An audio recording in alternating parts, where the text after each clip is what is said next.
Oh. Thank you. Forgot about that. Breaking laws, snatching bras. The water tastes like shit here. Probably didn't change the filters or something. Pow pow, hot chow. Winner, winner, chicken dinner. Oh yeah, we're feeling good. Check. Driven, focused, and stoked. Check. Banged up and fired up veteran. Check. Josh, brother, can we start the show? We are good to go. Ladies and gentlemen, boys and girls, welcome to the Heart of Volunteer Veterans Podcast, episode 010. That is episode 10, baby. Episode 10, the race. As always, we're your hosts, Josh and Chris. Josh, welcome, man. What are you thinking? Man, I'm super excited. It's Friday. Get to talk to a veteran.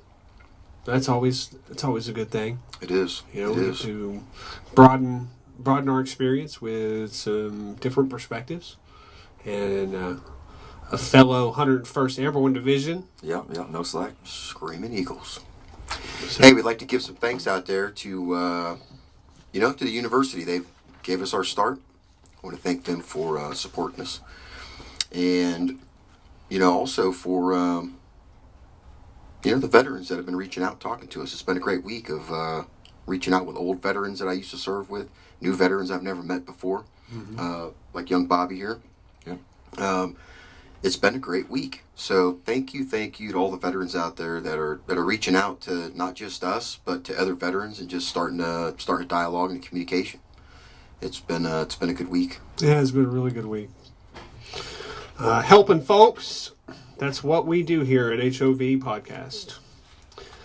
We have we had an amazing week reaching out to veterans. Our own lives have been changed through the connections made.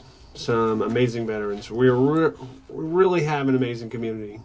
Building resiliency, mind-blowing to the part of, Yeah, it's mind-blowing to be a part of. And the episode we've got for next Friday, that's a great episode. Then the episode we've got the following Friday after that, that's Steve Perchek, and that's going to be an outstanding episode. I know, I like Steve. We've been working on that episode for a while, and it is Steve is chomping at the bit to get on here and get it out. So it's going to be a great episode.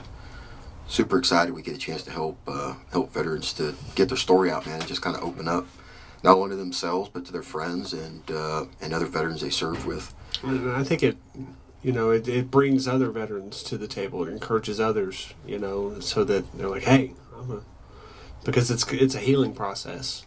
Absolutely. So what's going on, Bobby? Not much. Just happy to be here. A little nervous, but ready to share my story. And like I said, it's Good Friday. It's beautiful weather. Race day is coming up. Yeah, good to go. But you're training. I bet that's kind of daunting. I'm done training right at the moment just because, I'm not going to get any better in the next 2 days. Yeah. So everything is hydration. It's mental preparedness. Just making sure I have everything on race day and everything's planned. And the goal is to show up race morning with a good attitude. And I think if I do that, I think I win the race. Let's talk about the race. Okay. The race, you sign up, you get your number, you toe the line. Heart racing, clothes don't quite fit right. You feel totally out of place. The race demands your sweat, pain, suffering, and sometimes your precious blood. The race doesn't stop, but you've got youthful energy until fate changes the race route. It's a rough path, full of pitfalls containing wasted miles with periods of disorientation. You hear those you love cheering you from the distance, directing you back to the race route. And you arrive battered, beaten, and almost unrecognizable to those that love you. But they see the true you, and with them watching, cheering you, you will finish the race strong. Here on, ladies and gentlemen, welcome to the Heart of Volunteer Veterans Podcast, episode 010. That's 10. we'd like to welcome Bobby Evans to the show. Bobby, welcome, Yeah, man. brother. Thank you. Welcome. Thank you. That gave me chills a little bit when you were reading that race monologue. Hey, when you toe the line, man, you'll That's be cool. ready. You'll be ready. Yeah. I'm excited, man. I'm excited for you. It's a transcending type of situation when you're doing some distance like that, when you gotta just stay mental and just keep yourself going. And How many miles is it? 26.2. You know the story of the marathon? No, I do not. So supposedly between marathon, well, I guess is like a place over in Greece, yeah, and then you had Athens, and correct me if I'm wrong on any of this, but they needed to get a message to one of the generals or to Caesar or to whoever, and this young man took off running, and the distance was 26.2 miles in between. He made it, he delivered the message, and then he died. So, us as humans decided, let's just make a race out of that. And call it the marathon. Call it the marathon. So, hopefully I don't die. That'd be, a good thing. They had with the Boston Marathon and some other marathons just went on, didn't they? Boston Marathon just happened, I believe. Yeah, there's a lot of marathons. My YouTube has been going crazy with lives about marathons and stuff. Because they had one veteran that he finished when he came on the home stretch. He low crawled. Yeah, he was on his knees, wasn't he? Yeah. Yeah. Mm-hmm. So. And if you look at his face, there was no sort of nothing on his face. It was just ghosted, just walking or just crawling. I mean, It's grit. yeah. You know the thing is, it's like a road march. Where you've got to go to another place to get there. Convince yourself that this is the only way. It's a weird little being present and being distant at the same time. You got to be present enough to be able to see the enemy and react to fire and control your Joes, but you also kind of got to disappear. So what is that on race day, man? Is that have you done a marathon before? I've never done a full marathon. I did a half marathon, 2014. I ran 2:05, a half marathon at the Oklahoma City one, but I've never done a full. So what are the concerns on the route for you? Let's talk about that. So for people out there, veterans, if you want to get into a half marathon game or the marathon game, Bobby's going to tell you what to look out for on the route.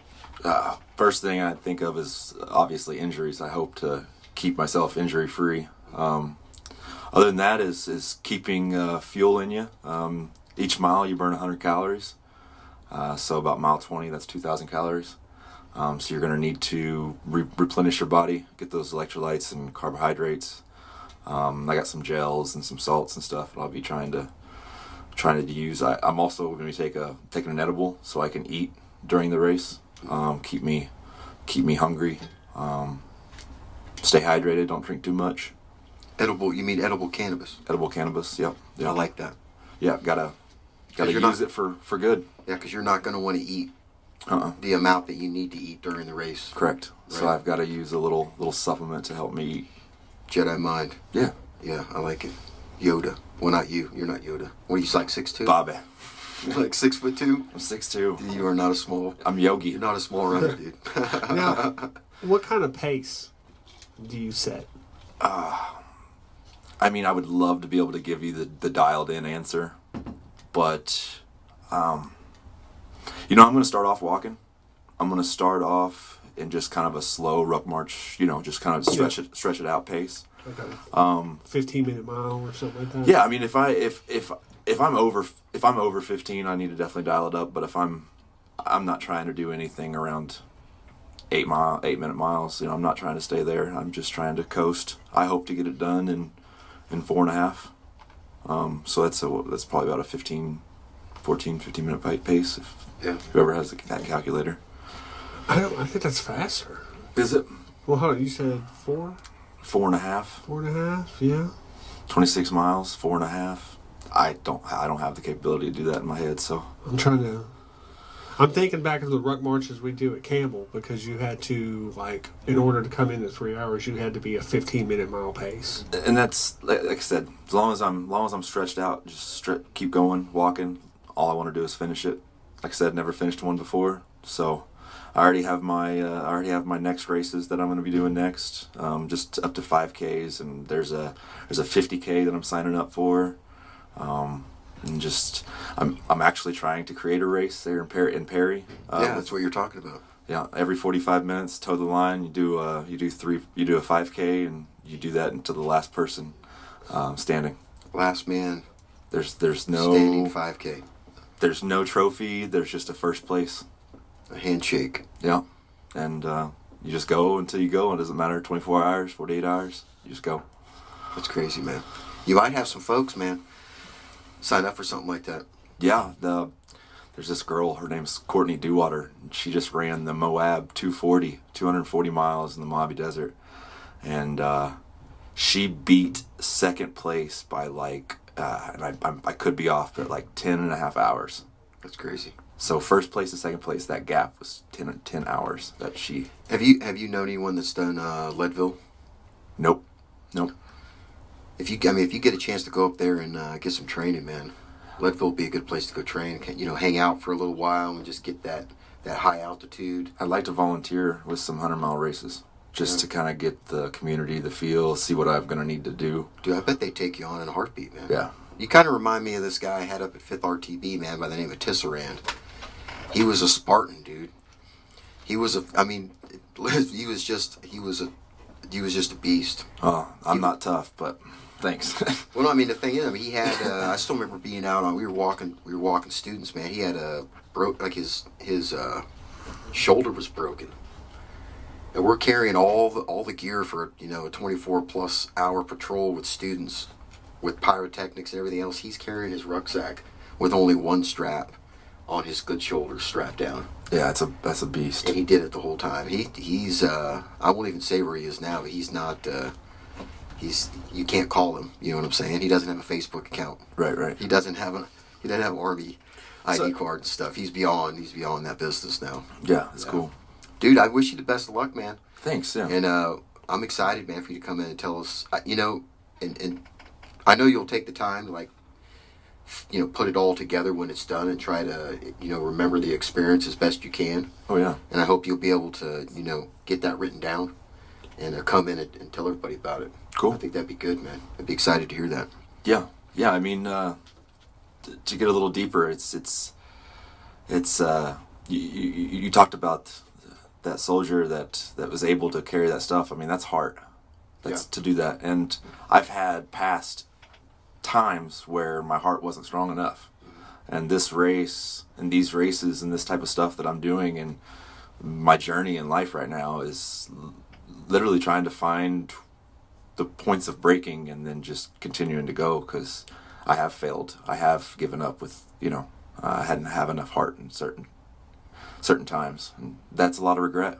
Yeah, no doubt, dude. You're knocking down challenges left and right, and we're excited to hear your story. I'm excited to have you as a friend now. Yeah, likewise. We'll hang out. It's like I said, it's been an amazing week, dude. Met some amazing veterans this week that it's changed. It's been changing me. So, well, hey, man, let's get into it, man. Tell us about yourself, like where you're from, and. Well, I'm from originally Blackwell, Oklahoma. I was born here in Stillwater. I went to high school in Bremen, Oklahoma. I graduated with 10 people. It's a big class. Huge class. Didn't quite know everybody, but played sports all my life. That was kind of my life. Practice 2 or 3 times a day and just eat, breathe, and sleep it. And when it was time to figure out what I wanted to do after high school, I had nothing to do besides sports, and I was kind of tired of it. And I stayed with my uncle during the summer when I was 16 out in Fort Leonard Wood, and he showed me all the training and the ranges and all this stuff, and fell in love. Oh yeah, fell in love. I signed up I signed up in the National Guard when I was 17, and it's kind of stupid. I signed up at 17 at the National Guard because I was trying to go active. They said I needed to be 18. I didn't want to wait 3 or 4 months to qualify, so I just did the one thing. I'm very impulsive like that. I want to just get in there and get her done. So I joined the National Guard. Did two deployments, one humanitarian deployment, one combat deployment. One I went to Hurricane Katrina in 2005. Then we jumped over to 2007, went to Iraq. Right after Iraq, I went active duty, went to 101st Airborne, and that's when I went to Afghanistan, to a hell of a place, RC East. Yeah. You've been up there. Got my Purple Heart up there.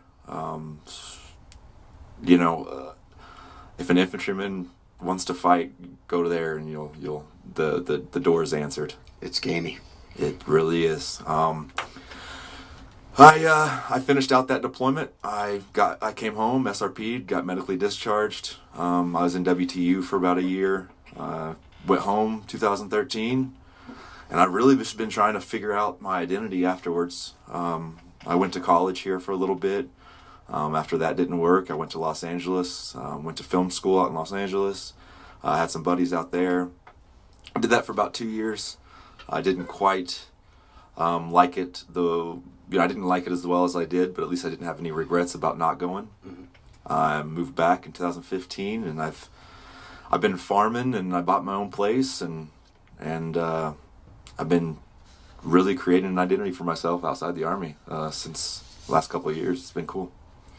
What do you want to talk about any of your deployments? Sure, whatever you want. Well, no, this is your show, man. If you want to talk about it, I think the big thing is what happened on your last deployment. That's kind of changed changed everything for you.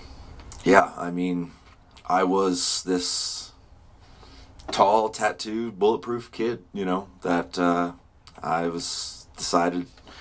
Well, I mean, we got orders to go overseas, and we were all happy that we were actually gonna get to do our job and fight. And we heard that they were fighters up there, and my first day on COP, I mean, we took RPG fire, mortar fire, small arms fire. What COP were you on? We were on COP Fortress. COP Fortress and COP Bedell. We had a little rotation at a blocking position at COP Bedell. There was no running water, nothing there at Bedell. It was just truck positions, pretty much just on a hilltop.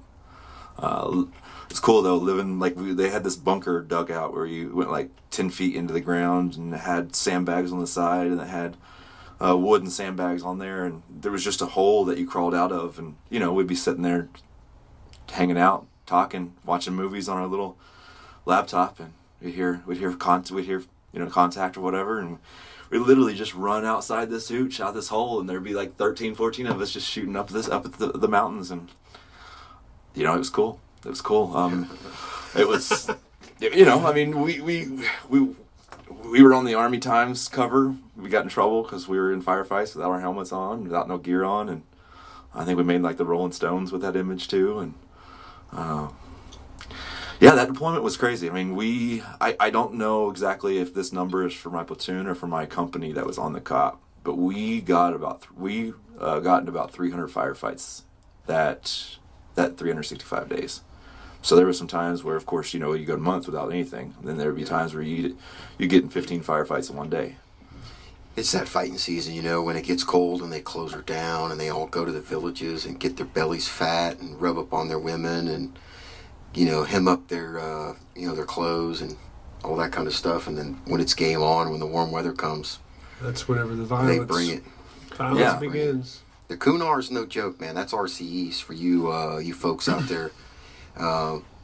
Bobby, how far away were you from the Korengal? We were talking about that the other day. I know the Korengal is a capillary, or the Daewalgal is just the valley that we had, and I was in Chowkay District, right on Rock, California, right next to the Pesh River. Yep. We weren't too far. I don't exactly know how crow distance, straight line it was, but the Daewalgal was a capillary of one of the Korengal. And that makes me think of election day. So these guys hadn't voted for anything in 20 some years, and we went out there, and they were gonna vote for president, and we had to guard all the polling sites, and we got into, when I said the number 18 earlier, it was from that day. Election day, we got into 18 firefights, and the reason I bring that up is because we were fighting Korengalis that day. Oh yeah. And you could definitely tell the difference between your normal Taliban guy and then the Korengalis, because those Korengalis, they would shoot, move, and communicate they would use machine gun fire, and they would actually like maneuver on us in the cornfields to our trucks. We lost multiple windows out of the MRAPs from just straight constant fire. Yeah. Oh man, we had this my soldier, his name was Alexander, and this guy lived on the same street as Eddie Murphy. Really? Oh, that's cool. Yeah. Was he funny? In a sense, he was funny because, I mean, this guy had maids, and then all of a sudden he ends up there in Kunar with us, and it was, his whole life completely changed there. But that was his very first time up in the gun, was that day, election day. Bullet went through the little spot in between the gun and the turret. Yeah. Hit the 50 cal round and kind of just peppered him. But, I mean, that was his very first firefight. I was up there in that gun, up there with fighting the Korangalis, 18 firefights that one day. And I think we limped back into base, losing like one differential and I don't know. I think it was like 8 or 10 tires out of like 4 vehicles. The Kunar, man, it gets like dark side of the moon in some of those areas. I mean, just rugged. Yeah, I mean it's one route in, one route out. 1,000-foot drops on our left. You sometimes your MRAP tire is half off. And you just gotta go. Yeah, that's why I like the Korangal, man. We just walked. Yeah, we walked everywhere. If a goat could go there, you could go there. Yeah, I mean, I would rather dodge a wrench. You can dodge a ball. I would rather be out dismounted than be in a vehicle. I mean, the target, definitely, size has completely changed, and well, nice. The big thing in that kind of environment, man, is like I would rather have my feet. I can maneuver into places because there's places over there where sometimes, I mean, you look around, it's like, look at all that cover. But when you get there and bullets are coming at you from like up there, you're looking for cover that's like this big, and you're thankful for having it. It's brutal. I mean, many times you're hiding behind a 6-inch rock. Yeah. And then you're hoping that's enough. Yeah. I mean, another story. So I was point man for my platoon. I led the platoon everywhere. There was, sometimes I wasn't point man, but I mean, majority of the time I was. And we were doing this blocking position for a clip. Like one of our bases, we had to drive like jingle trucks and everything to them to resupply. Like a resupply clip. And so what we did was we'd go 4 or 5 hours early to an area that was usually normally hot.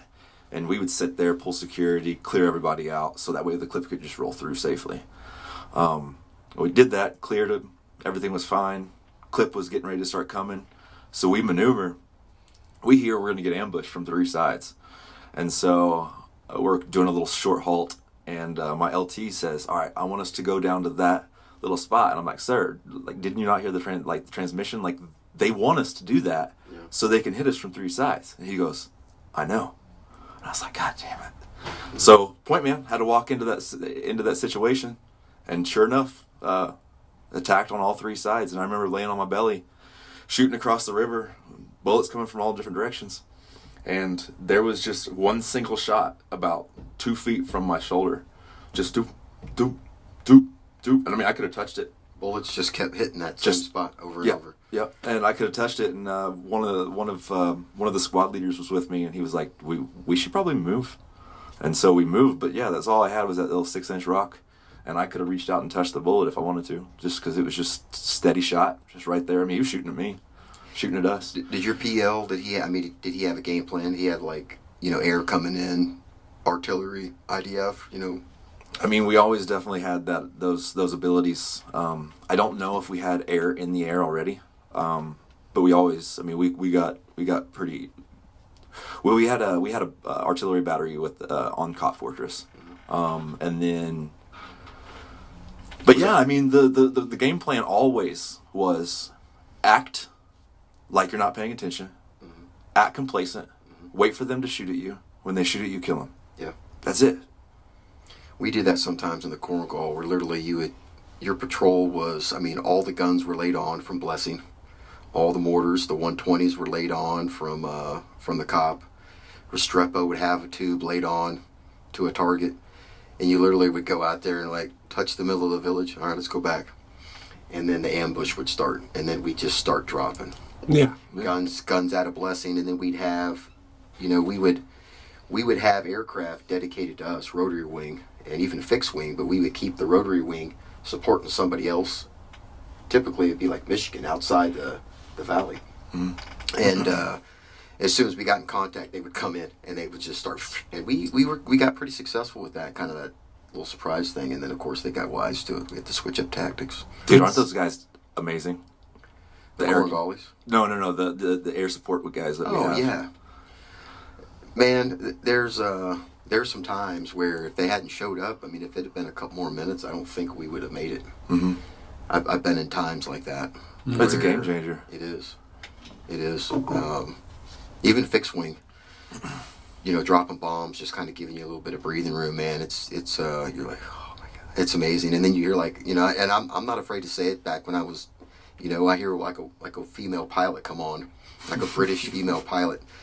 Oh my god, yeah. It was awesome, man. It was a good time. You knew you were gonna live and find another day. Maybe meet that young pilot another day.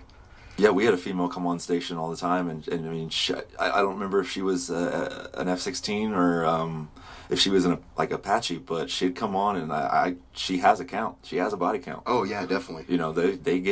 They come in, they're like, all right, target's eliminated. Thanks, guys, and you're just like, oh, Calm you're so and beautiful. Cool. You're so cool. yeah. Oh yeah. I mean, we get up in those mountains, and the Apaches come through, and they're lower than what you are in the mountain, and like they'll fly by you, and like we'll just flip each other off. Like, I mean, you can see inside the cockpit. They're that close. Yeah. You're a little jealous of them because they're going back to Sadabad or Jalalabad or whatever. Yeah.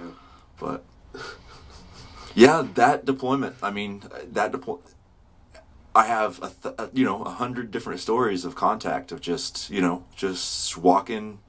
Like you said, you touch the middle of the village and you leave, and we would always get ambushed on the way out. Which obviously is probably a good tactic for them because they see what we're doing, they see their presence, they watch us. But the females and the kids start leaving. Oh yeah. The animals start leaving. Mm-hmm. All of a sudden, there's no birds anymore. It's time to fight. What's up with the birds? They're fucking. The birds know. They were like, it's about to get real up in here. All right, we're leaving. Well, I mean, nature has a thing. Yeah. If the atmosphere is chaotic, I think there's some intuition in animals to be able to just shush and be quiet. Yeah. I know those cows, they're dairy cows. They always had them like tied up on a rope about that long with their head like to the ground. They were always worried. They never got to leave. They were always, the goats and stuff, they would go off with the kids. Mm-hmm. They would take the goats out with them. There'd be like a couple of chickens hanging out. They didn't put them back in the houses, but like that one, like the donkey was always gone, but the cow was always there, just hanging out. In the middle of a firefight, just the cow was just chilling. The PTSD cow. Yeah, the milk is bad. This cow. It's tainted. The milk is bad, dude. There's stress hormones that's in that stress cow. milk, man. Cortisol-laden milk. Yeah. Is that how they make chocolate milk? Right. Maybe. I don't know. That's funny.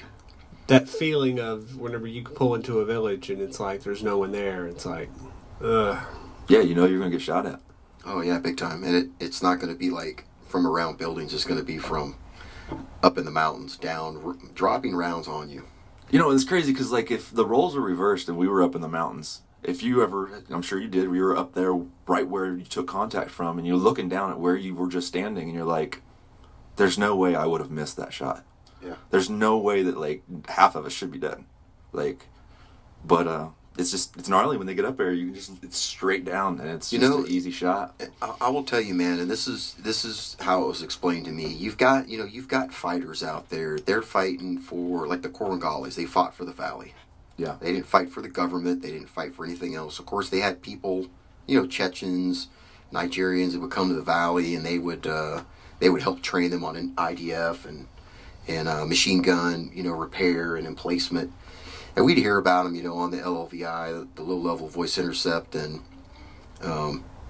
different environment. But if you get out on the, in other areas, they make their money by the shell casings that they collect when the firefight's over. Their engagement is they get paid by the amount of brass they bring back. So a lot of the time it's like it's just harassment fire. It doesn't make any sense. But we get more out of it. It's funny to say we get more out of it than what they get out of it. They lose all the ammo that they shoot, which we're trying to continuously cut off, which there's holes in the system, but they don't have as much ammo as we have. Right. And we get a few. Right. When they really don't get anything on us other than damage in our vehicles. Yeah. So it is kind of the trade, it sucks to say it because it's, but you have to be real. Sometimes you have to go out and be bait. Someone has to be the horse for the wolf. And the infantry, we're good at that because we can defend ourselves in those cases. Yeah. So it works out well.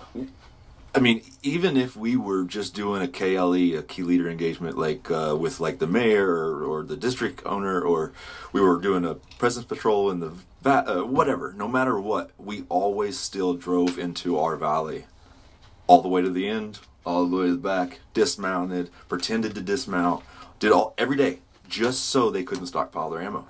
Yeah. That was it. We didn't want them to be able to hit us with a stockpile of stuff, so we go every day and just get some rounds shot at us. The other thing is, Bobby, is the Kunar is bad for munitions coming over the mountains out of Pakistan. Pakistan's right there. And the thing is, if they're allowed to stockpile ammo, that's where we get like gets like bases get overrun. Full on infantry bases get overrun.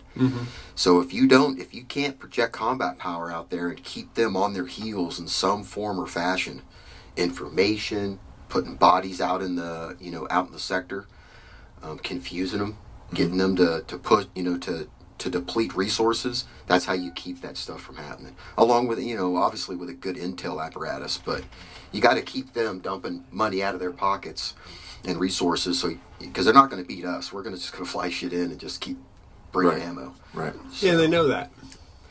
I think they do. I think they know it. The grunt guy, the private for them doesn't know. Yeah. He's just out there. He's just hoping. Old guys do. Yeah, the old dudes know. They know it's attrition. They fought the Russians. They know it's attrition, and they think it's. I don't know. It's a different time, different place. It is. Well, what's crazy is like I was in Afghanistan from 04 to 05. Yeah. And we mainly did, like the KLE, engagements with the battalion commander. And it was, IEDs weren't prevalent. It was either they'd shoot us and then they'd run off, stuff like that. It just, the intensity wasn't there. But we captured millions of tons of rounds. Oh, yeah. And burned them off. So it's like, how do y'all, where is all this stuff? Buried in the desert? Jeez. Dude, it's buried everywhere. We did, we were up in helicopters, man, doing a close air patrol. So it's like we got the snipers up in the Black Hawk and we're doing basically just patrolling around the village up in the air, watching for squirters. So vehicles will squirt out, we'd go out there, we'd do a tactical takedown with the aircraft, stop it. And then we'd be back up again, looking around, and we'd see like these mounds of dirt. And so we'd land, and we'd get out, and we'd fucking dig around. And sure enough, it would be like a Bedouin hole. So if you see all the tents out there, all their poles that they use for that, their tent, their covers, their blankets, everything is shoved inside this hole in the ground that they covered back up with dirt. Well, inside that was nothing but tuna cans just full of ammo and mortar rounds. And of course, we just, incinerated it, just blew it up. Yeah. It was a lot of fun. Yeah. These guys are resourceful. They're smart. Yeah. Caches, man, they figured it out. You don't live in the desert. You don't live in that environment without figuring out how to hide shit Oh yeah. to survive. Food, some grain from from harvest. from a winter that you survive, so you leave it somewhere to come back and get it later. All kinds of business. There's probably some stockpiles from the 70s when they were fighting the Russians. Probably just definitely. lost. Yeah. Yeah. Well, they just left everything. Well, So- they got robbed a lot too. Cop The Fortress. Mujahideen, they took a lot of stuff from the Russians. They go and take stuff from you. They do it to us. Try to come take stuff. Yeah, the Cop Fortress, where you asked where I was based out of, that was an old Russian base, and the the interior walls of the place was the same standing walls as it was there. We've added Hesco's outward, but we used to hear the Russians. They live there obviously, and the Mujahideen would sneak in at night and slit some throats. Yeah. Everyone. I mean, that would be like that base, that cop that we were at was known for them slipping in and slicing throats. Getting your throat cut. You know, and it's just Full security. and it's Fall you know. asleep. And that is a great segue to just what we did is just if we weren't doing patrols, we were doing force pro. We weren't doing force pro. We were Force protection. Yeah, so we were up in the guard, up in the guard towers, up in the shacks, doing maintenance all the time. But you're always worried, why not? Like you said, some base getting overran. That's one of the scariest things to have to deal with. Is be like shit. You lay down like we had hooshes, but in our hooshes you look up and there's bullet holes. You climb the mountains that are around your base and you see the top of your roof where you sleep, and you're just like, I could RPG that All day long. all day long. I mean, give me a couple, Kentucky windage it, but I gotta tell you, man, one of the most the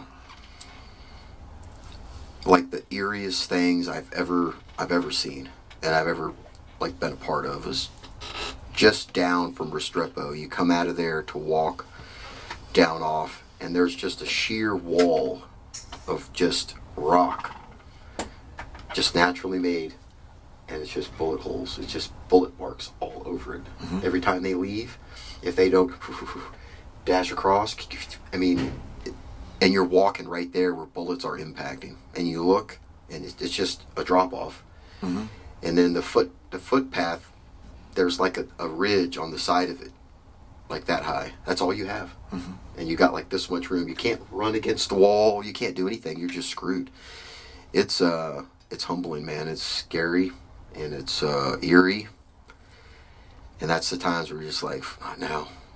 Not now. God damn, we're wearing the same drawers for 3 days. Not now. You know what I mean? That kind of business. Yeah. It's crazy, dude. It's crazy. Kunar's a hell of a place. I mean, we lost a lot of people from our battalion that year. It just took, I think, June, and I think our sergeant majors have said this in that film, but I think June was the most bloodiest month for 101st since 74. Wow. So it was, we were prepared for it, but you're never, really prepared for what it is out there in Kunar. So it's crazy. The entire division was out in Afghanistan, weren't they? Yeah, we owned the whole battle space. I think we took it over. Yeah, because the 101st did. We always Petraeus took command. Yeah, I was at Campbell whenever Petraeus was the commander. It's just us MPs, we deployed separately out of the division. Usually it was like if the division was back, I was gone. There was only a couple times. I know we broke up one of our MP companies into brigade combat teams, and each platoon went to an infantry brigade. Yeah, he did my General Petraeus did my re-enlistment ceremony while I re-enlisted over there. That's awesome. Before I got injured, and then I got injured and I got med-warded. But I re-enlisted while I was in country. Hey, let's talk about that. When you the mission you were on, you got injured. Yeah. So we were just headed out to Coppedale to exchange to take over Coppedale. We'd been on this little road off of Route California hundreds of times. It just got dark. Let's see. So we left Cop Fortress, and I was in the back of the MRAP, and the person who was supposed to drive got pulled for security, and so they needed a driver. So I just jumped up in the front and decided to drive. Platoon sergeant was next to me, and for some reason his door wouldn't shut all the way, so we actually had to stop and fix some of that stuff. It's dark by this time. We're rolling around this little corner area, and there is just kind of like an alleyway. Again, I'm driving. I saw the alleyway, but didn't see anything. And all of a sudden, I feel like fire. in my right arm. And as I turned to kind of see what bit me, just rolling flames coming where the air conditioner area is. And so I'd taken shrapnel in my right arm, and I remember seeing that rolling fire, and then I remember waking up with my head on the window. I didn't know where I was, and so I opened the door because the halon system has went off, and I couldn't breathe. And so I didn't know where I was, and I opened my door, and an RPG hit the front of my truck. And the angle that it hit my truck, the MRAP doors don't have much. When it's fully extended, it doesn't have much. There's a gap. Yeah. And where my eyes were, I watched that RPG come into the front of my truck, and I watched it hit the front of my truck, but they didn't pull the second pin, and so it didn't go off. And if it would have went off, my face would have been gone. So at that time, I realized I was back in Afghanistan, obviously, RPG. So I shut the door, and our comms have been taken out. We had a hole in our vehicle, about coffee can size, full penetrated. I think it was either an RPG-7 or a recoilless rifle. Don't know exactly. Combo's out. We're the last truck.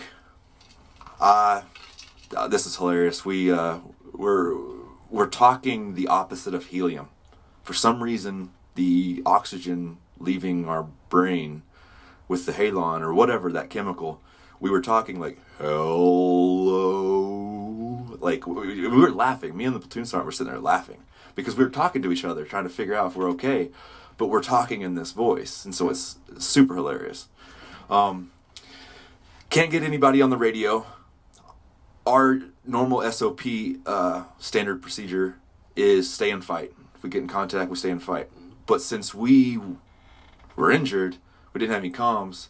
We wanted to get out of there. Platoon sergeant wanted to get out of there. Didn't have comms, so he told me to ram the vehicle in front of me. So I had to ram the vehicle in front of me about 4 times before they got the memo to take off. We could actually hear comms coming in. We couldn't come out. Yeah. So we heard them say, hey, they're ramming us. They want us to go. They're ramming us. The platoon sergeant wants us to go. So we drove, and honestly, I think Cop Bedell from the point of blast probably was about 5 minutes. But it seemed like an hour. Yeah. And I remember driving 10 to 2, and I remember telling myself, don't get pulled over. Don't get pulled over. I was so intoxicated. Yeah. I had to drive. And then when I pulled into base, I puked from I guess like the chemical stuff. I got out, puked. I did an ACE exam. I failed it.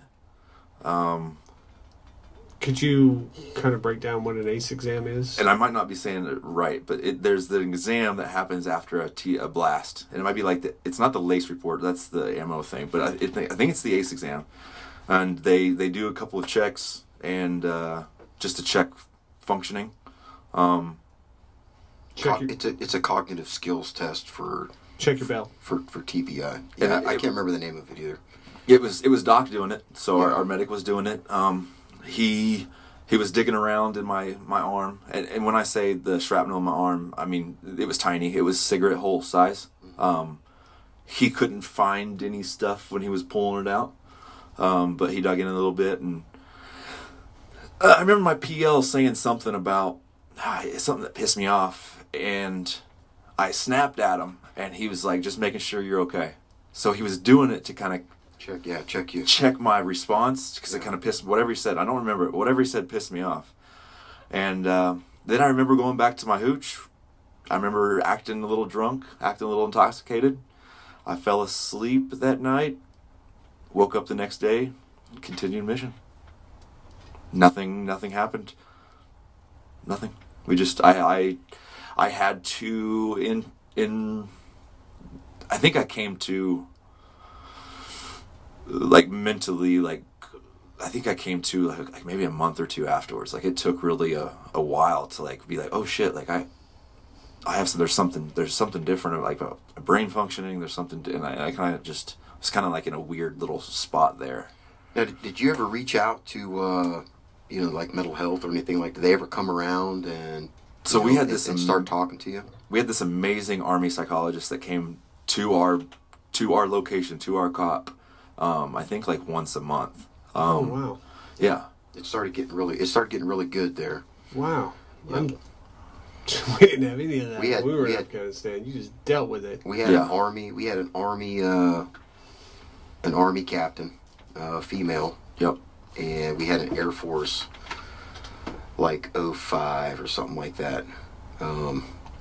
Squared away, man. The best thing I've ever seen. I know it was tough on them to come to those austere fire bases, because they're used to living on the nice places and dealing with, Yeah, chilling. Typical- They didn't even have a room when they came to see us. Like we had to take over somewhere else, and they'd just be like, "All right, guys, get out of here so we can do a session." yeah. But I mean, I had an incident where I about took my own life. We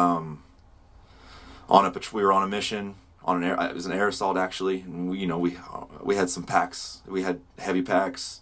I had a lot of gear, and I was dealing with a lot of back injuries and foot injuries. Both my feet actually. I have stress fractures in my feet and bone spurs now that I didn't know I had.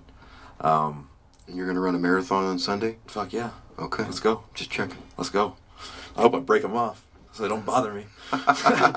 Grind them into dust. Just grind them I in the need these street. things. There you go, Spartan. If anyone sees my bone spurs laying on the ground, send them back to me. I can put them on my necklace. But yeah, so an incident happened where I about put my weapon on myself, just due to the fact that I couldn't keep up, and I was holding my unit back, and I thought it would be easier if I was dead, which not the case. They would have had to carry my body, But no, I had like it was like a 20-foot wall of mud, and I kept freaking falling down. I'd climb halfway up and I'd fall. I'd climb halfway up and I'd fall and I'd roll. And this time I'm about to cry, and it's just like, fucking kill yourself, man.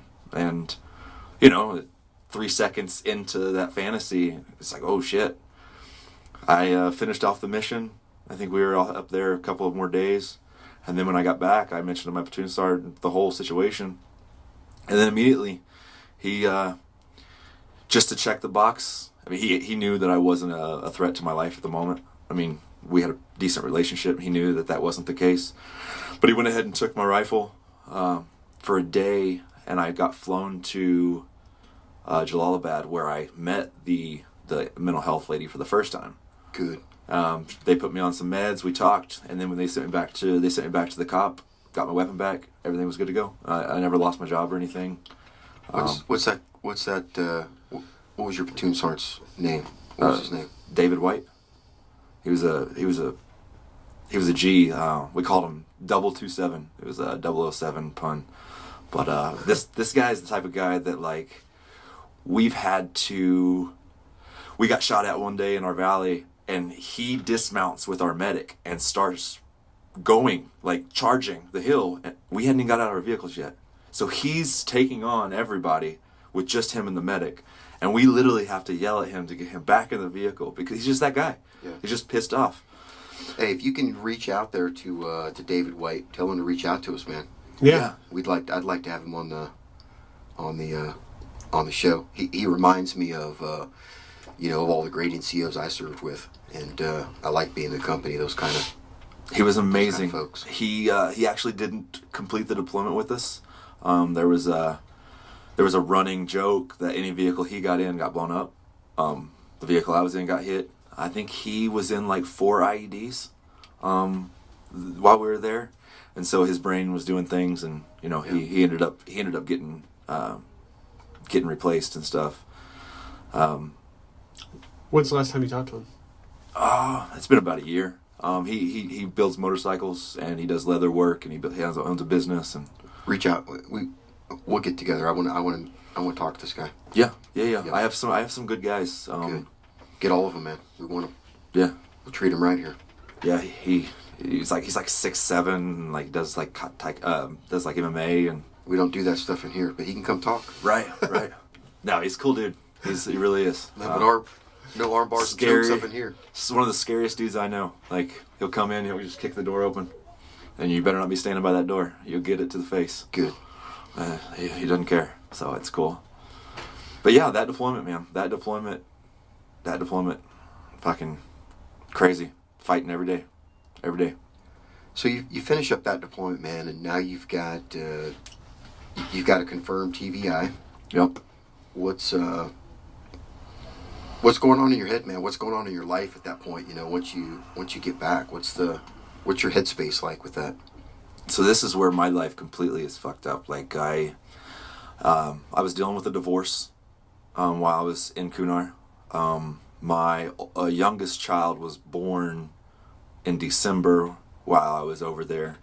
I actually didn't find out until I was told on Facebook. So my relationship with her wasn't very well.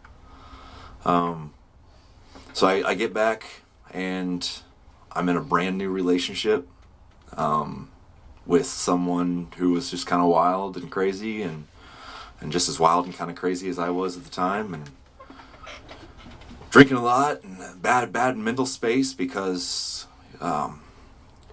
so we did a mission right before we came home from our deployment. A week before we came home, like our stuff's already packed away in the Connexes and already sent over. We did a mission that we lost 6 guys in the first day in our battalion, and it hit everybody really, really hard. And then a week later, we're SRPing. I mean, we're coming home. I mean, a week later. And it's like, why couldn't we just take it easy for a couple of weeks? We would. You know, by that time, you're like, oh shit, I made it. Yeah. I made it. I'm going home. I'm actually going home. You know, and then you do a 2-day mission that ends up being a 9-day mission into an area that like the Russians were defeated in.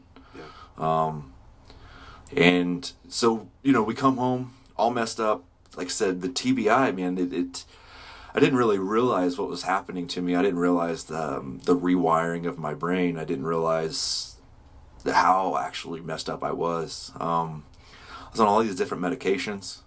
I couldn't perform in my platoon. I was still in my platoon at this time. I hadn't went to WTU yet. And I started getting a lot of consequences for not being able to perform, for going to medical appointments. I mean, I couldn't do a 3-mile run. I remember the medications I was on. Every time my feet would hit the ground, my face would just like a numb, and I just didn't have the heart or the mental capacity to kind of like go past it. And I just kind of gave up, and I wasn't I didn't have my kids. I didn't have didn't have anybody in my life. My whole unit was treating me like I was a piece of shit because I couldn't do my job anymore. It's a dog-eat-dog world, and you know, my spot came open, so I got put into a platoon with the chapter people because we got some chapters because of drug instances while we were overseas, and so to be put into the same platoon as people who, you know, are getting Article 15s and getting kicked out of the military, and to be treated the same way as that. I mean, they shouldn't even been treated like that, but you know, for someone who's got an injury and who's trying to actually like get their life back together, being treated like that stunted my recovery for years. Yeah, absolutely, dude. You know, I just, one of my best friends, his name's Kyle. I mean, we were really, really close before and during the deployment, but then when I started struggling, he, you know, everyone, you know, a lot of people turned their backs, and a lot of people treated me very, very negatively. And I just talked to him maybe a couple months ago, 2 months ago, and he apologized for all that and said I should have never been treated like that. And I think just now I'm starting to like get to where it's like I'm not feeling the effects of that anymore. Right. I wonder if that's like the culture of the warrior, you know. It's kind of a misguided thing where it's like he's suffering, you know, we went through the same thing. It's like I don't want to do that, you know. I think that's why that happens, you know. It's because they're afraid that, you know, it's like they're going to catch some kind of disease or something, or be categorized as potentially like that person. It is bad because it's like that whole you are the company you keep, but you know, even an injury is considered a different category, you know, in the military mentality, because you're supposed to be able to perform at all times. If you're out on a mission, you can't go to sick call today, man. What if a mission was today? Yeah. That kind of business. But that's that's the wrong way to do business, because we end up with veterans that are hurt in more ways than one. Two thoughts, I think, with that. One, and I got to say this for all veterans and for all people, like, we're not perfect. Yeah. Our organization is not perfect. We are just guys trying our hardest. Yeah, you're right. You know what I mean? Guys and gals, man, just doing... We're just trying. We're spitballing all this. We're making it up as we go. We're doing the best we can. That being said, you know, there's this mentality where if you go get help and you're not there to do your job, it's almost like, hey, send the dogs. Let's eat it. Let's eat our own. Let's eat our own, and let's make it to where no one has the audacity to ever be hurt again. Let's make sure that no one... So, you know, it's all about strength and numbers, and we guilt trip each other to just being there. And it fucked me up. You know, I don't know a better way. Yeah. I don't know, because at the end of the day, we are going to war. We are killing people. Mm-hmm. We are willing to die. Like, that is some brutal, nasty, ugly stuff. And sometimes you're going to get treated brutal, ugly, and nasty. And I think you can't take some of that out without fluffing our own military. You have to kind of keep that ruthlessness. Only an opinion, and I can be wrong, but I'm just saying, like, there's something to the fact of, hey, if you show weakness, I'm going to eat you. Well, that would be the same thing as saying, like, you know, my grandpa, you know, he's getting ready to retire, and or like if he's getting ready to retire, and he's been at this company for, you know, 30 years, and he gets ready to retire, and they're just like, you know, hey, get out the door, dude. Yeah. That doesn't seem right, because right. This person has contributed, you know, to the organization, and the organization could, you know, I mean, granted, the organization goes out of its way that one day to, like, show that person they appreciate him, then they're gone. But they don't they're not like singing Kumbaya to him every day when they come in. There's no ritual. He's done. Yeah, and they don't call him. And the thing is, it's everyone else there's still assignments due. Mm-hmm. There's still a paycheck that has to be earned. And I think for military, it's the same way. It's like, one, we've got that, don't be associated with them because they're not, you know, they're not on the line. They're not, you know, they're not out patrolling. They're not, you know, they're over here. So don't associate with them. But at the same time, too, they've got a focus that now, you know, those people have taken their eye off of. Because for them, it's like, if you're being medically discharged, you know, your hope of going on the next deployment is done. Right. For them, it hasn't changed. Right. Their life is still, and they may hold a little bit of animosity towards you for not being a part of this next adventure. Oh, for sure. But that's just how it is. There's not. I mean, it can grow to be unhealthy, but I think it's natural. You know what I'm saying? To be like, you know, God, you're gonna, you know, especially if you went and banged it out together, and it's like, you know, I don't know. That's, you know, like that's my thought on it. No, perfect. I mean, I agree with that 100%. And when we came home, most of our leadership changed. Yeah. So our leadership that was there, we didn't deploy with. And they didn't have eyes on you or knew your history, too. Didn't know the history, didn't know anything about us. And so we had this brand new lieutenant, and he rubbed me raw so badly. But, you know, we get home, we're SRPing, and he's telling us we need to get in the mindset of the next deployment. And we're kind of like, sir, hold on. But anyway, he brings me in one day, says I'm malingering, and then tells me, he goes, I know that PTSD, and I'm quoting here, he goes, I know that PTSD and TBI are a thing. He goes, I just don't think you have it. And this is a brand new lieutenant. He just came to the unit. And I was boiling. And I had to tell him I need to go. And I punched the wall locker on the way out. And I've never been so insulted in my life. And I mean, that was the mentality of those people. They didn't know. They didn't know, you know, all the firefights and the cold and the losses, and they didn't know. Yeah. He was wrong. He was wrong. Yeah. You know, and I knew that too. But But at the same time, whenever he's the leadership of the people that, you know, you're looking for support with, it's a dark place, you know. And I really didn't have support. I mean, even, and I mean, some of it's my fault. I'm a loner. I do my own thing. I never was kind of a buddy guy. I didn't go to the dorm or the barracks parties. I didn't do any of the socialization that comes along with the military. I just did my own thing. Thank you. I was in P at Fort Campbell. Yeah, so I showed up at the barracks a lot and be like, come on, guys. Yeah. All right, shut her down so I don't have to take any of you in. So it was... First hard. It was dark. It was dark.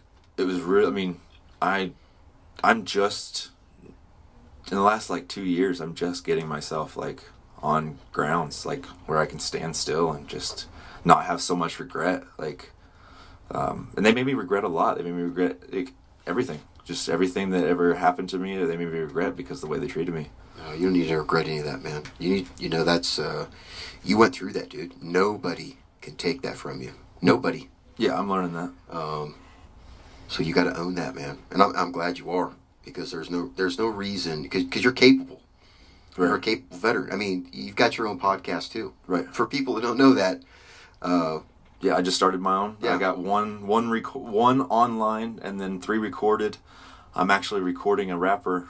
His name's Alex from Tulsa that just released an album today, and I'm recording him this weekend. So sweet. That's awesome, man. So yeah, I'm just going out there and doing my thing, and I'm trying. I have a voice, and I was in a documentary called No Greater Love. It's on Hulu, iTunes, and Amazon. And I had this ability that, unbeknownst by me, I had this task to speak for these people, these veterans who are fathers, who have, who has PTSD, who has a brain injury, who has other issues, who maybe not, that doesn't talk about it, don't have an outlet, don't have people to support, but maybe I can say some words that he's been thinking that he hasn't been able to get out, but when he hears it, it helps him. I had a woman, her name's Elizabeth, and she works with veterans in Washington, D.C. And it's a weird relationship type meeting because, my brother, he's also an infantryman. He's deployed to Afghanistan right now. God bless him. Yeah, he's in the advisor he has the advisor patch or whatever. But he knows her from D.C. He just got off the honor guard up there, or the old guard. Oh, wow. Yeah. It's high-speed stuff right there. She works with veterans in the TBI thing, and she reached out to me without ever meeting me before and said that in that movie, she now sees veterans in a whole different light because I put a civilian's face on it. Yeah. Because I was just so kind of candid, and I wasn't just kind of stone-faced. I was emotional, and I was a person. And she said that it helped her deal with these other veterans because she realizes they're not just veterans. They're someone's son, they're someone's father, they're human. Absolutely. And so it's nice to be a voice. And so since I still have a voice, and since it doesn't cost anything to get this out there, I might as well use it while I have it. Just time. Yeah. And your effort. Effort, yeah. Tell you what, editing podcasts and doing all that stuff, that's the daunting. That's what takes time. It's not just sitting here talking, Hey, like we were talking, man, that new that Rodecaster Pro that we're getting, it's going to cut down our post-production quite a bit. I'm excited. Hey, we're getting pretty good though at We are post-production. We're getting some files down. We're getting it squared away. We could always do better. But always do better. To kind of hit on what you were just talking about is using your voice. It's what that is doing is you're giving the opportunity for a veteran or a new service member that's getting out of the military, because it happens. They get away from their tribe, and this gives them the opportunity to kind of learn from others and be like, okay, these are some pinch points that I could run into. All right, how do I do better? How do I avoid some misguided, adventures, if you will, through the experience of others. That's why that's why it's important, and that's why it matters. Yeah. What you guys are doing is really good. I mean, You're a part of it now too, man. Yeah, you're a part of it. Yeah, no. I mean, for our community and for Oklahoma in general, I mean, even though we are a very we back our troops state, a lot of people don't really know what to do, and I think just being able to listen to us might be able to give them some ideas or an easier way to approach us. Or I mean, I didn't have very good experiences with NOC over there, just dealing with the veteran getting help. And Really? yeah, I mean, I hate to put them on blast, but I mean, saying the truth can only make things better. But when I was trying to get admitted over there, I had an advisor pretty much tell me to my face, like, "Hey, since you have these problems, like, why are you even trying?" She actually had to call and apologize, because I got pretty upset about that. And I have things like, PTSD has symptoms to where sometimes you just, like, for me, sometimes I'm unable to function. I can't leave my house. I can't think. There's nothing that, like, everything that I'm supposed to get done, I don't care. And so, like, I would ask for help, and I would be blunt, and I would get no help, and then I would see athletes that was right next to me get 100% help, and it just really kind of, it made me feel where I am. Undervalued. I mean, yeah, not only can I not get help, but, like, I'm some bad guy a little bit, and it's weird. How many years ago was that, man? It was before NOC had its own veterans situation, and then it was 2014, 15. I'd give them another try. Yeah, I was going to say, if you want to get back into school, man, and you want to get... I don't, but...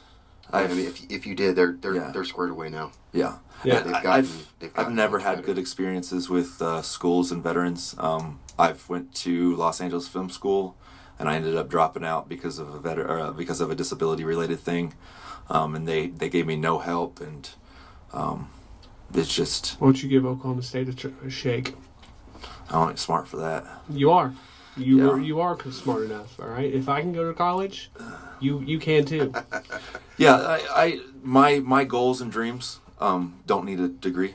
Yeah. I don't need what I want to do. I don't need to step back and go to school for. I can just do it. Yeah. What are you doing now? I'm farming. Tell us about that, man. Yes. You were talking about the other night, and I'm excited to hear about it. So cool. Yeah. I became a hippie. There's nothing wrong with that. No, I became a hippie after the war, and I bought 2.5 acres outside of Perry, and I don't know if you're familiar with the term permaculture, but it's pretty much you use whatever ecosystem and environment to grow organically. So you use things that are beneficial and companion, and you just don't use any chemicals. And I'm an organic farmer. This is my second year. My garden size from the first year is probably up 400 or 500% from the first year. I have chickens now. I'm getting 10 eggs a day. I have ducks where I'm getting 1 egg a day, but I have 2 baby ducks that are about to be put out, and they'll be giving me. Now your chickens, you said you've got like a coop that's on wheels, so you can actually fertilize. Mm-hmm. You fertilize the ground. So that's also a permaculture design. Yeah, I like that, dude. That's pretty cool. So yeah, it's a play off the old rickshaw, and it's got pegs in the front. It's got wheels in the center. 22-inch wheel, like cart wheels. Yeah. Non-inflatable, so you don't have to worry about that. And it's like 40 by 40. And it can hold up to like 38 birds. Yeah. And they only go in there at night. And I just move the place around every 5, 6, 10 days. Yeah. And then my netting is hooked up to a solar battery charger, and my netting is an electric fence that it's easily moved. So all I do is I have my area that my chickens are. And then when a place is all tilled up and there's no grass and they scratch it and they poop on it and they fertilized it, I move the stuff out and I literally just plant right behind it. Yeah. I don't have to till. I don't have to dig. I don't have to. And a lot of people don't know, but like tilling messes up the organic components of the ground. Breaks them apart, separates them. Yeah. So yeah, like the organic layer of ground is there for a reason. And if you take the bottom layer and you add it and you put it onto the top, you're completely changing the organic chemistry of the thing, and it actually messes it up. Well, that ground that's already below that ground has already went through the process that the organic material I went through. It's ready to go. It's ready to go. And your top starts, it's not ready to go. Yeah, absolutely. So it's a beautiful thing, and I hope to have a food forest on my property, so I don't want any grass. I don't want any lawn. I want my whole 2.5 acres to be 3 tiers of producible, perennial produce, like food. From fruit trees, nut trees, shrubs, to ground plants. And it's just everything works together. And, I'm doing the work right now with putting in some of these trees that are 2 feet high that 10 years, I'm going to be able to look at and be like, yeah, that's good shit. I like that, brother. Yeah, it's cool. Now you got your medical license, right? I do have a medical cannabis license. Are you growing any out there? I am not growing any currently, but I just bought my 4x4 Vivio Sun reflective tint. I've got one of those. Nice. I have lights. You got seeds? I don't have seeds yet. Let's finish up here. I'll give you some seeds. Cool. Yeah. Yeah, I've been a cannabis advocate. Cannabis saved my life. I went from taking all these kinds of medicines to being on just like an anxiety medicine when I need it. Just from switching to cannabis. I actually my moving to LA was partly for medication because Oklahoma didn't have it. I'd move to LA for herb. I would. They got good herb there. So I not lived, like Seattle, but Cali's got good herb. Kendra, the Playboy bunny that was married to Hugh Hefner? Yeah. Not personally, but yeah. Yeah. So I actually moved into one of her old apartments there in LA. And this place, palm trees, banana trees, the circle, there's a pool, and then all of the homes of the apartments on the outside. The old slat windows. Yeah. So I used to I'm a longboarder, and I used to longboard to my cannabis shop, which is about 2 miles away, and I would do it every 3 days, 4 days, just to have the experience of putting music in, longboarding to my cannabis shop, hanging out at my cannabis shop, and then longboarding back, and that was just a beautiful moment. To do all of that every couple of days was just an experience that was, there's a negative connotation with cannabis, but if I'm trying to relax, there's nothing more relaxing than longboarding to go get medicine, and that in itself is healing. Yeah. So well, I would rather veterans smoke cannabis than drown themselves in alcohol. yeah, I'm a recovering alcoholic. I've dealt with alcohol issues. I've got it under control. Yeah. I got it under control at this moment today. But it's always, I was in LA film school, and I got word that Sergeant Prinz, he's one of the most amazing, sweet, awesome, gentle, great leader.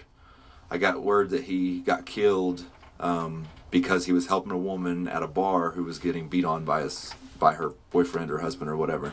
He stepped in, broke the fight up. The guy went out to his vehicle, got a gun, came back in, shot him. Yeah. Now this guy, he was in the truck with me whenever we got blown up, when I got the Purple Heart.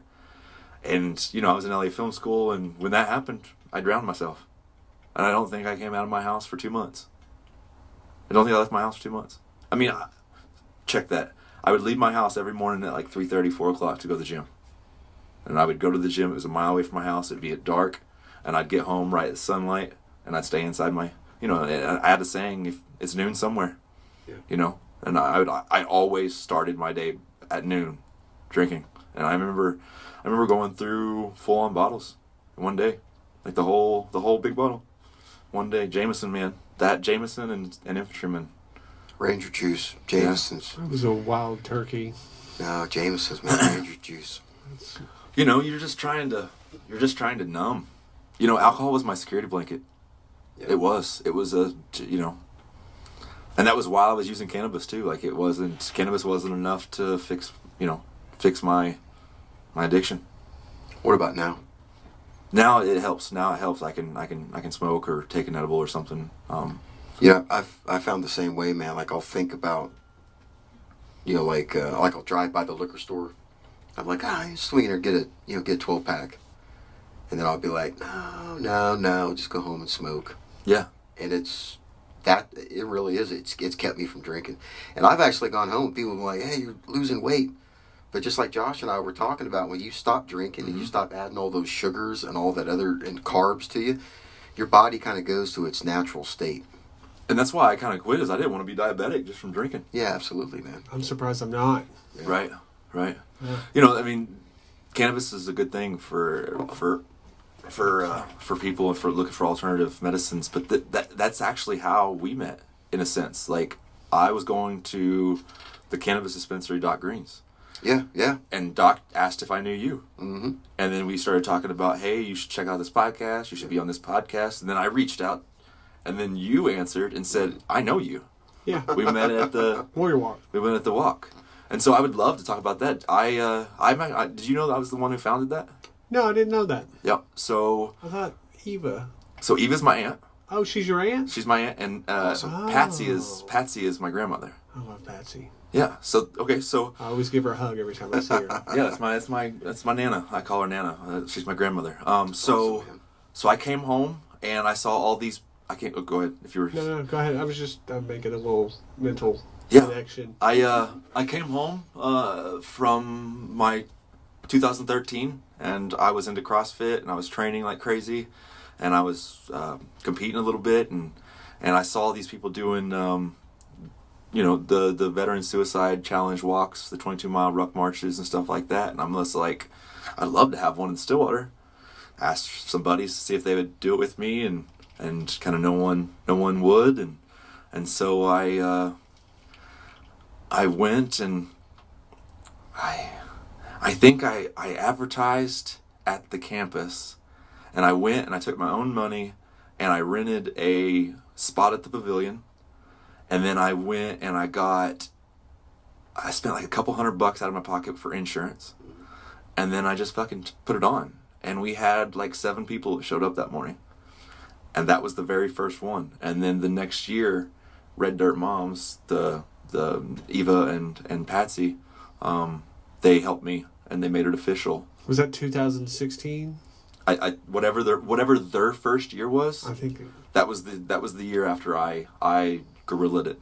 Okay, That's awesome. Yeah, I thought it would be, and I never got that money back, and I never got any recognition for putting on, but if anybody wants to do something, you can't just sit around waiting for someone to do it for you. Absolutely. You got to build your own house, Mhm. and that's what I did. So yeah, I'm the reason that Well, if you that's get- even happening. I If didn't you know get this you were race- local. I thought you were from LA or something, because that's what you talked about. Well, yeah, I was living in LA at the time. Yeah, and I was like, oh, this is just some 101st vet from LA. Yeah, no, that's my grandma and aunt, and they've been rocking this out, and they've been doing it. And last year, it was the first year I didn't do any. I didn't walk it. I was dealing with some divorce stuff. But we have a Gold Star. One of our Gold Star comes down from Texas every year, and they show up, and I think you might have met them. They're the ones that had that JT Cruiser or whatever it is. Yes. That's all decked out. Their son. It's Brian Burgess's parents. 101st. Yeah. 502nd. No slack. No slack. Yeah, he passed away during Strong Eagle 3 on that mission that we Okay. a week before we came home. And he actually just wrote a book. It's called When Blue Stars Turn Gold by Terry Burgess. And that's out. He's an amazing man. I'm honored to know him and to be accepted by him, and I have no clue what kind of hardships they go through, but we're always here. They've adopted us. There's some perspective there when you start getting real down about being a soldier yourself, and me knowing these Gold Stars have kind of like put some shit into perspective for me. It's The struggle's closer to home with them. Yeah. You know what I mean? And if you can, I find it, if I can give more to them, it helps me too. Yeah. You know what I mean? I don't know how to explain it. It's a give and take in those relationships. Well, I hate to say this, but like I kind of have like a more of a motherly, fatherly situation with them than I have my own parents. Yeah, it happens, man. And I think it's just they understand a little bit more than, they do. I mean, I'd love to speak of this, but like my father and I don't talk.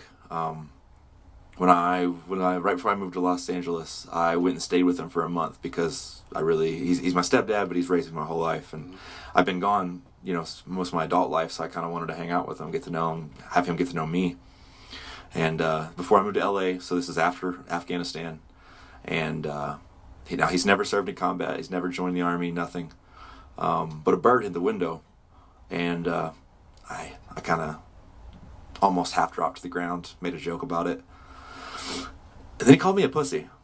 And he was being like serious. He's like, "Why are you like stop?" And then he made the comment that he would never take me to war. And then he made the comment, because I started talking to him about my disability, and he goes, "Yeah, let's talk about that." And I go, "Okay." He goes, "Why do you say that stuff?" He's like, "You need to stop doing that shit for attention." He goes, "You didn't deploy. You didn't get hurt. You need to stop." Really? Yeah. And I'm like, "Oh, motherfucker. Like, you don't even know." And, that was kind of like last time I talked to him. Yeah. And... hey, those things happen, man. Yeah. Unfortunately, they happen. Yeah. And you got to be happy. So, I'm very grateful for the Gold Stars who have brought me in because, I've kind of lost my own family a little bit too. I mean, my mom, bless her heart, she tries 1,000%, and she would do anything to get her son back, and she even says those comments like, yeah. "I would do anything to get you back," and I'm like, "I'm right here," but she's like, "Oh, you're not the kid that you're not that kid anymore, and I want that kid back," and I'm like, I can never do that. That kid's gone. That kid's gone. People grow up. Yeah, I mean, so, hopefully I get accepted by them, but if not, that's fine. I'll still keep rocking. Absolutely. But where's your mind right now in this present that we're in? Where are you at? I'm good. I'm an open book. Some of the sad stuff that I've said in the last probably 15-20 minutes, that's okay, because regardless, I still it's still me. I still have to deal with that all the time. Yeah. So I mean, I'm still in a great spot. I can continue to talk about whatever we need to talk about.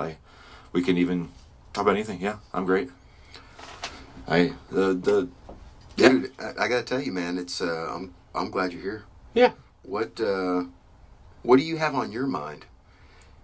It doesn't have to be about military. What's going on, man? That's entertaining you right now. You got your farm. Got my farm. I got my podcast. Got your podcast. What else? What other irons do you have in the fire, man? I have a t-shirt line that I've been messing with. I got about 20 t-shirts out right now, and I'm getting ready to release another t-shirt here in June that I'm happy about. Me and my artist Mike Hulick from Los Angeles. He does Blood Fury art. It's a comic book, yeah, I have that. I have the t-shirt. I have the farm. Also, I'm a member of a community gardens there in Noble County, and we provide plots for people who maybe don't have a tiller or don't have the means, or maybe they want to learn something, or maybe they just want community, or they don't have the land. But they want a garden. We got a spot for them. Funny, but we're getting a lot of flack from the city. Really? A lot of flack from the city. What's their complaints? They can't make money off of us. Yeah. In Germany they've had those, the community gardens, and they're amazing. I don't know why they wouldn't. Well, I get it. They're not getting their money, and much like Stillwater, Payne County, they just did. If you rent out like Airbnb, they just started taxing that. Oh my gosh. Well, Airbnb, I think by 2020 we'll have more money than Amazon, Walt Disney, and I think there's one other gigantic, Coca-Cola combined. Really? Yeah, and it's not the actual Airbnb, but whatever that market is that the Airbnb falls under, that market is multi-billion-dollar industry. And so potential on any given, because not every place rents all the time, but yeah, it's there. Yeah, everywhere. Yeah, I've been looking at Chile Airbnbs in Uruguay. Yeah, I just did Airbnb. I just did Airbnb in Kentucky. So my girlfriend lives out in Kentucky. We've been off and on for 9 years, and she's gonna be moving down here probably the next year or so. You gonna make an honest woman out of her? Yes. That's No, good, she's cool. man. She's cool. She's a sweetheart. I mean, she's a sweetheart. Yeah, really good girl. But I stayed out in Airbnb out there, and you meet some people. You meet the old man that was living there. He had a story, and it was cool to hang out. And he had a cave on his property that he couldn't prove this, but he goes, if you looked enough in the museums and the books in the area, he goes, there was what was his name? Billy the Kid. Yeah, I think Billy the Kid. He used to rob stuff and go hide in the caves on his property. Now it wasn't his property at the time, but yeah, you find some interesting people and some crazy stories. I like that. My Airbnb, everyone I've been to has been good. I stayed there in Santa Monica at Airbnb, and the host was I picked it because it was like it was they called it the Buddhist room.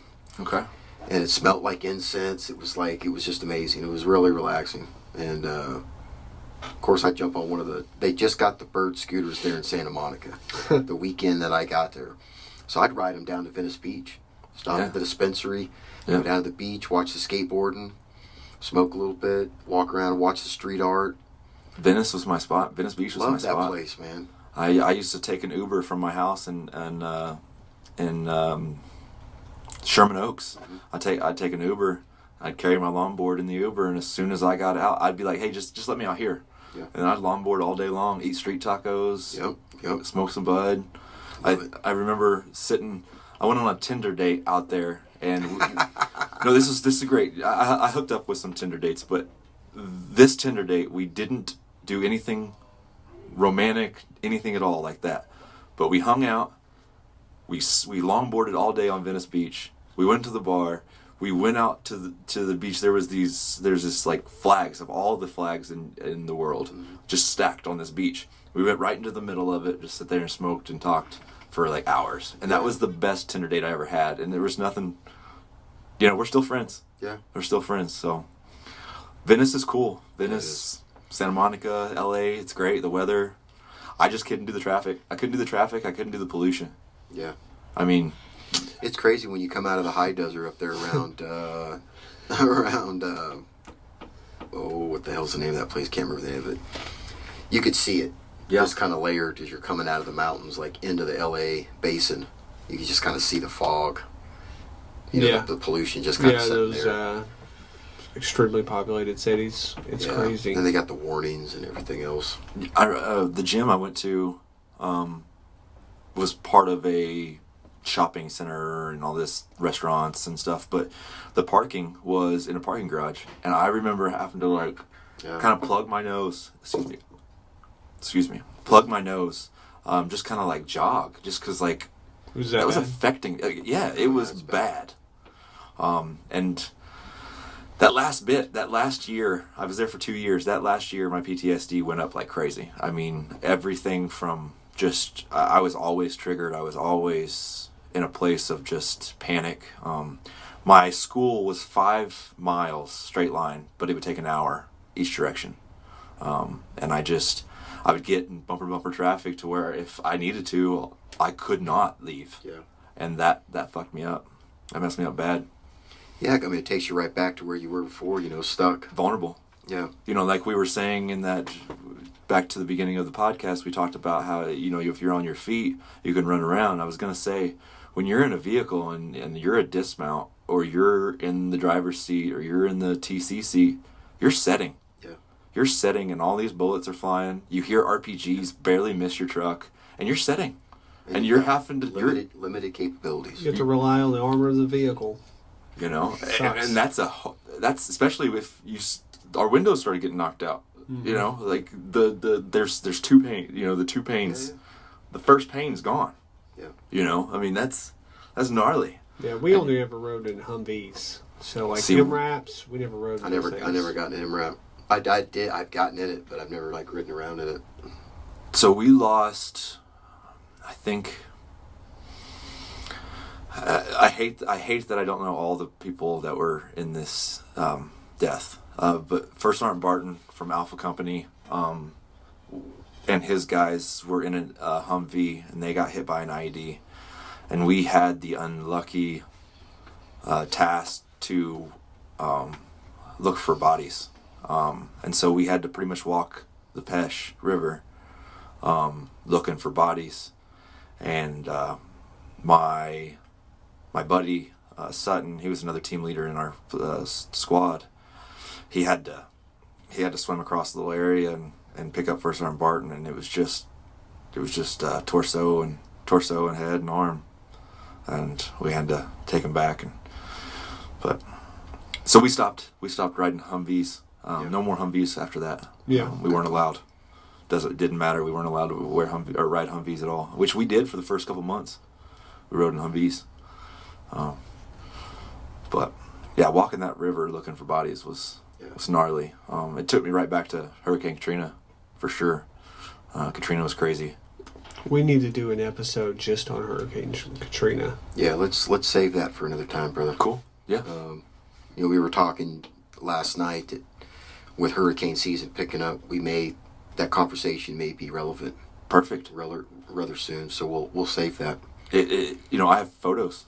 I have a photo out. I have 2 disposable cameras that that I have the pictures of, and I have pictures of the a boat sitting on top of someone's house.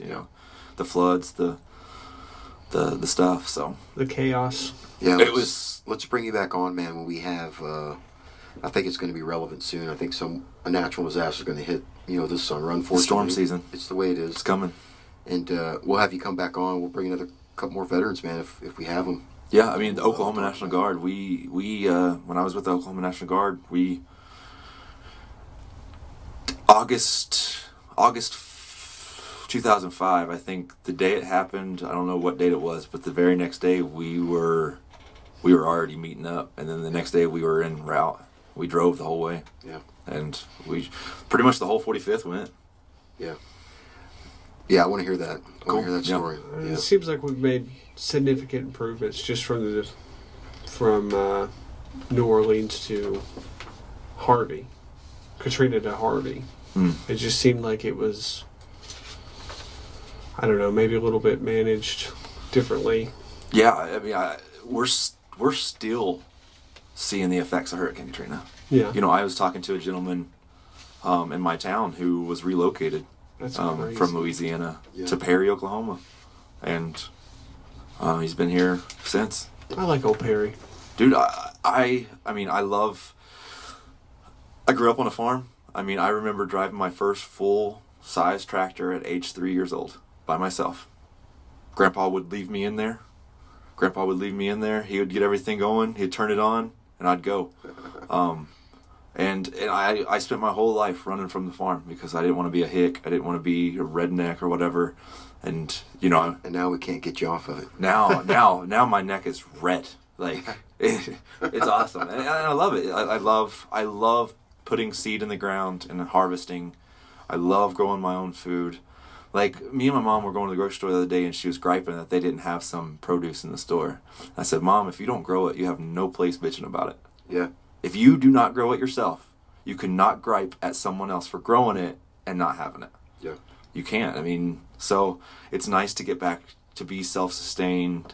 I collect rainwater out there. I want to be on solar. I'd love to be off grid. I'd love to be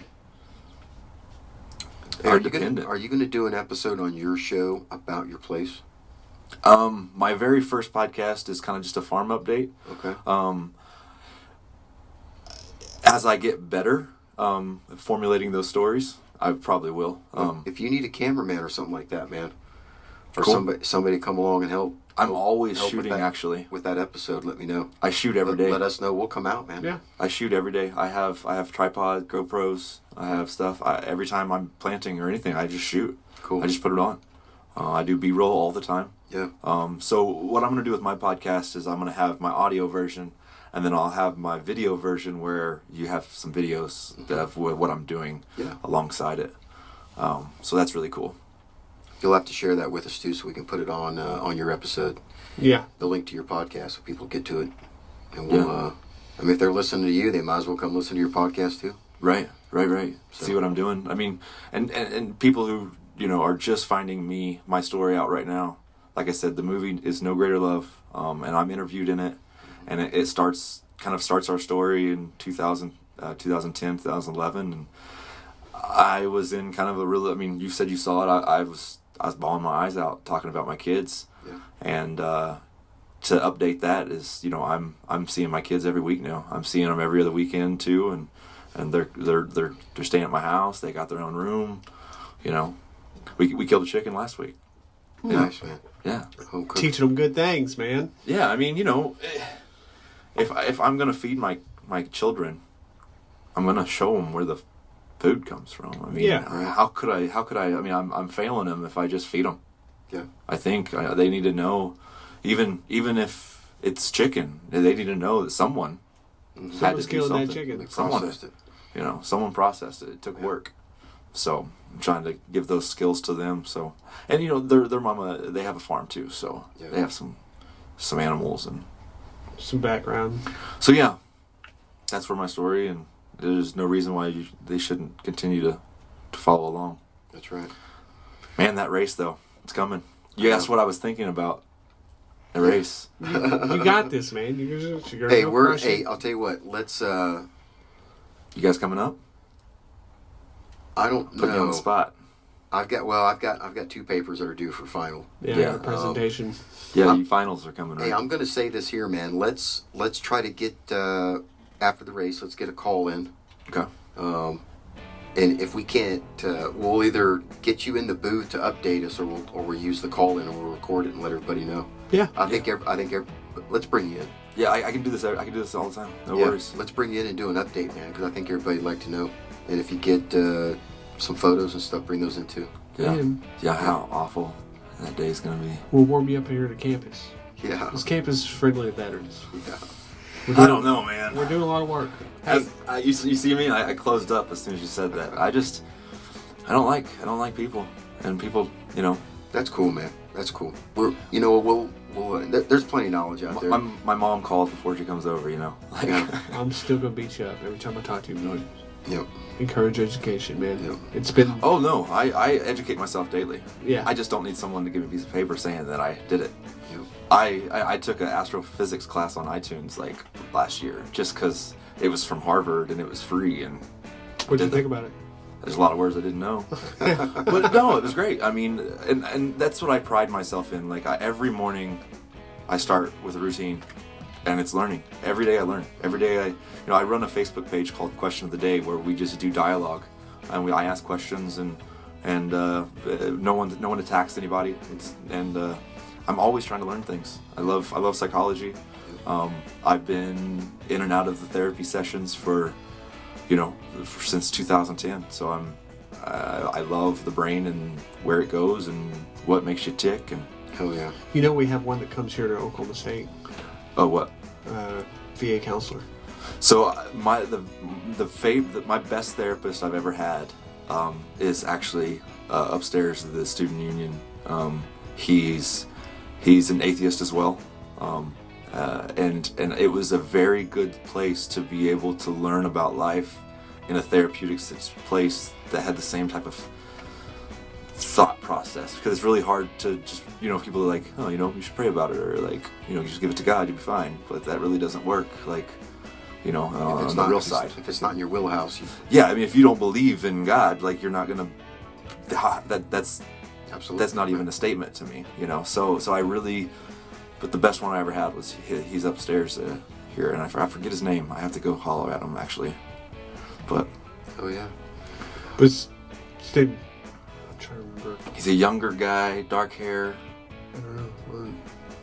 And when I say younger, I'm saying he's not an old man.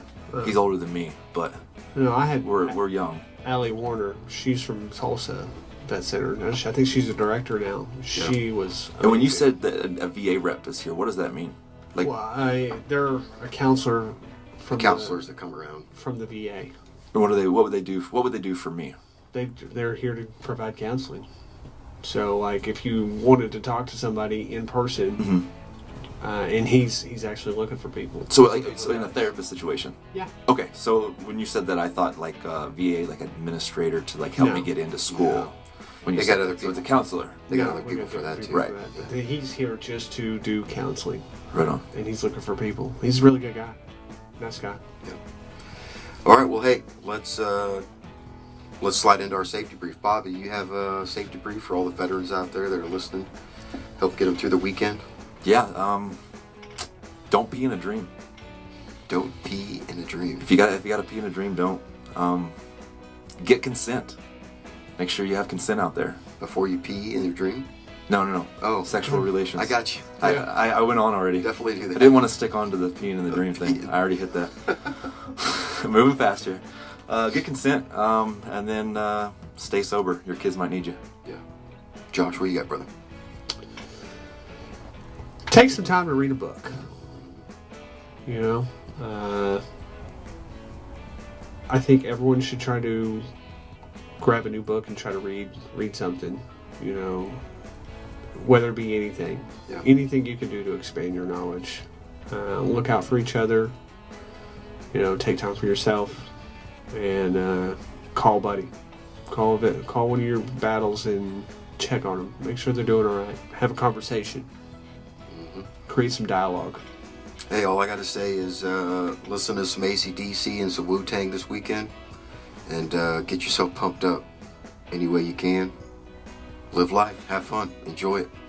Sign up for a freaking race. Yeah, sign up for a race. Yeah. Challenge yourself. Challenge yourself. They like race around the block, you know. See what with you your can kids. Build get something. started. Build up to it. All right, everybody. Hey, welcome, or thank you once again for listening to Heart of Volunteer Veterans Podcast. This was episode 10 with Bobby Evans. Thanks, you, brother. guys. I appreciate the It's time. great to have you, man. Thank We're you gonna very have much. you on again. Thanks for listening, everyone. Yes, thank you. Say goodbye for us, Josh. What we got? We'll talk to y'all later. And y'all have a wonderful weekend. And make sure that you like, you share, comment. We're on all social media platforms. So Facebook, YouTube, Instagram, Snapchat even. So look us up, Heart of the Volunteer, and continue to share this. And we want to grow it. So if you like it, give us a share. If you don't like it, still give us a share. Hell yeah. Chris and Josh, copyright 2019. It's Fisher and Noel. Fisher Noel, copyright 2019. 2019.